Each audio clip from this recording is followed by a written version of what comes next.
Hello YouTube to another A Blog for Life live YouTube video.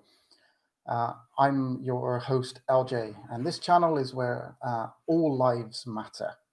If you're new to the channel, please give us a thumbs up and subscribe. It really helps out. You can follow along as well at our website www.ablogforlife.com. If you'd like to support us, you can do so through our Patreon, through PayPal. Link is in the description below. Okay, so on this channel, we like to do videos that are informative, some a little bit more funny, some where we do product reviews and look into all different aspects of veganism and basically just life in general.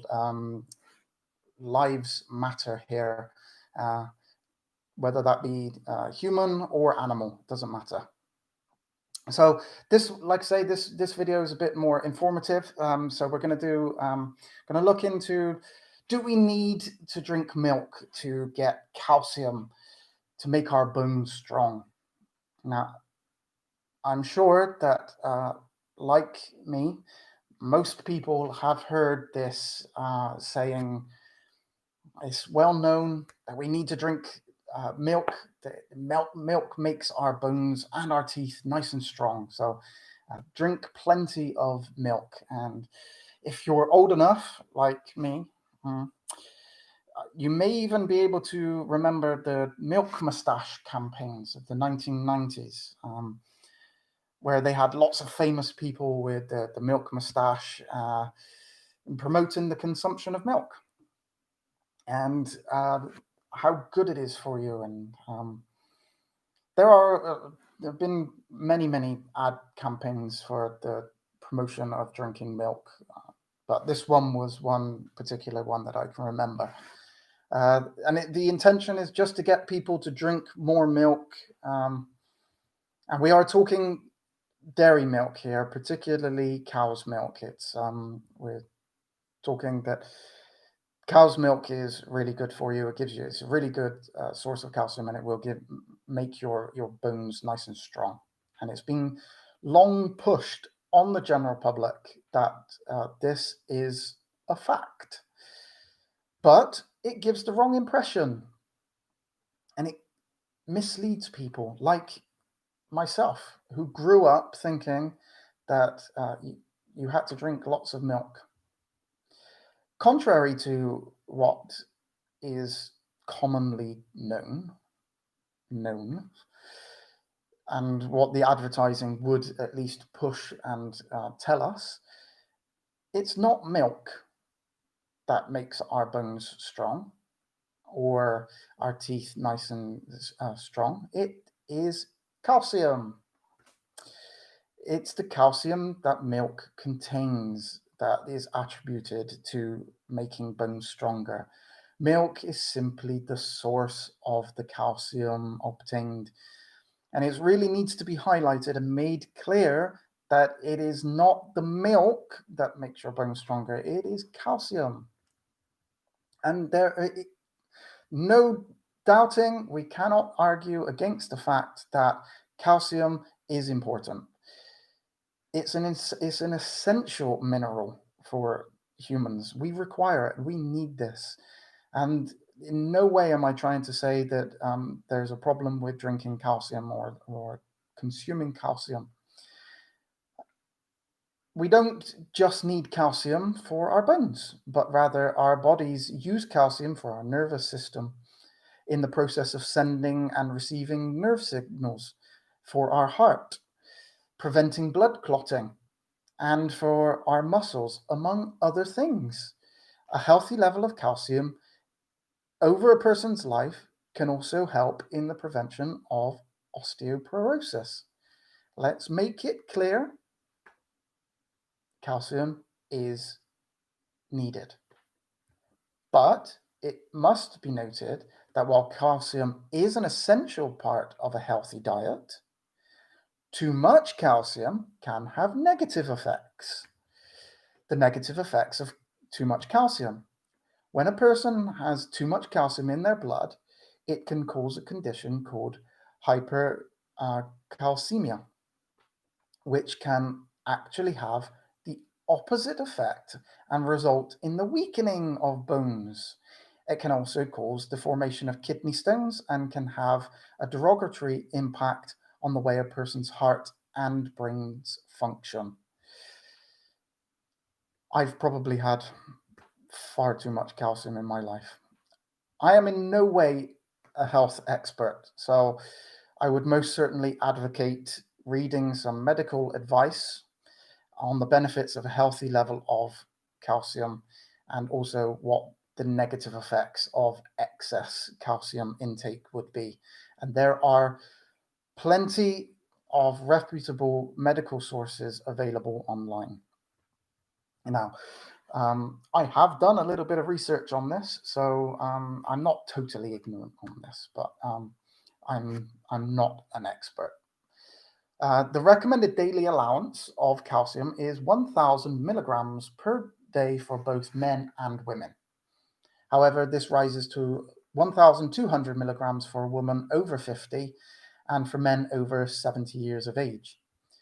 Children and young adults between the ages of about 4 and 18 are recommended to have a slightly higher 1,300 milligrams per day.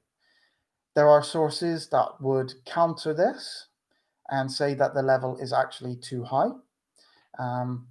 You can take that from the Health Harvard, and there's a link to that on my website. So if you want to read this particular study on the website, you can. There's a link there to the Harvard study. Now, there is no question that milk does contain a lot of calcium. In fact, a pint of milk contains approximately 610 milligrams of calcium.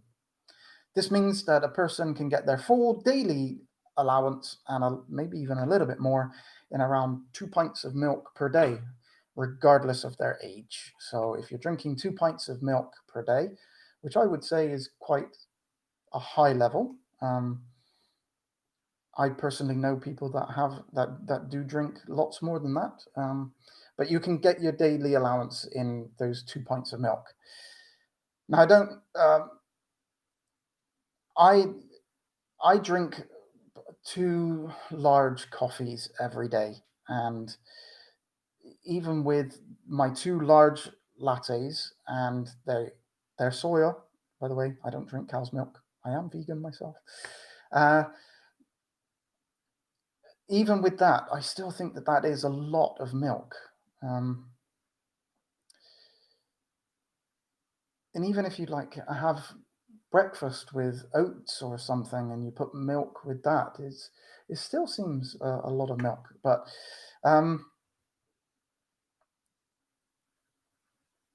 it is very unlikely, it's very likely that those who drink regular cow's milk are not going to obtain their full daily calcium limit through milk alone. I think if you drink in tea or something, maybe you get half a pint or something per day. So you are going to need extra. And we need to know sources of this as well.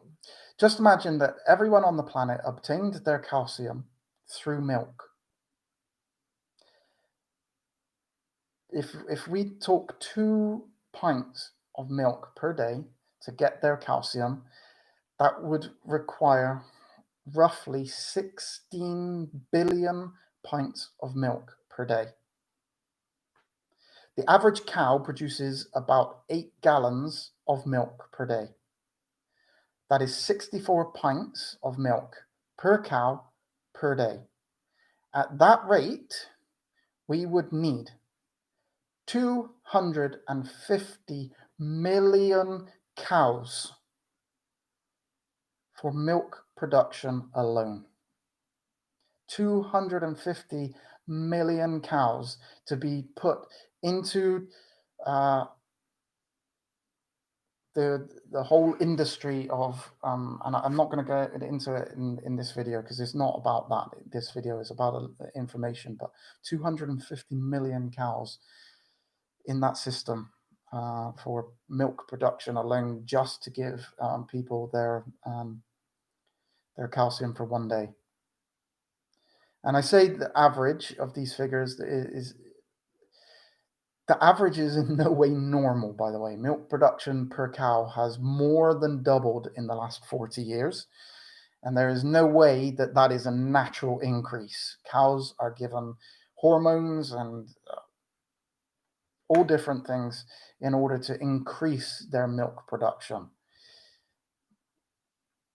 That milk is not an average cow. That's not the kind of cow that if you walk out and you see Daisy in a field, she doesn't produce that kind of milk. Alternative sources of calcium, and this is really important. If we're not going to drink cow's milk, we need to be able to get that calcium from somewhere else. So where can we get calcium from? It may come to as a surprise, but there are plenty of alternative sources of calcium other than cow milk. I know that the industry likes to push it, that we drink cow's milk for it, but so many other places. Soya milk. The level of calcium will obviously depend on the brand of soya milk that you're drinking. Each likely to have, I wouldn't suggest that there's going to be a massive difference between brands, but I'm sure that there will be slightly different, and so it would be important to check your brand or the brand of soy milk that you're going to look at. Alpro, for instance, has 120 milligrams per 100 ml, which means you would get 1,440 milligrams in just over 2 pints of Alpro soy milk.